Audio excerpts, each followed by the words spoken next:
Right now, we're seeing a sentiment score of 0, but momentum is up by plus 0.18.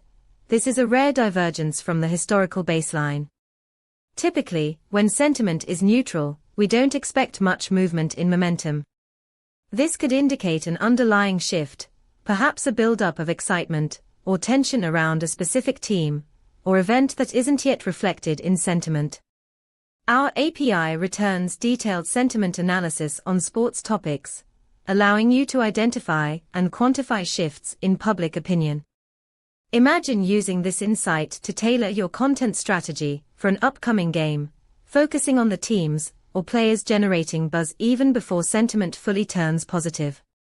To dive deeper into how this can enhance your projects, visit us at pulsebit.lojenterprise.com/docs.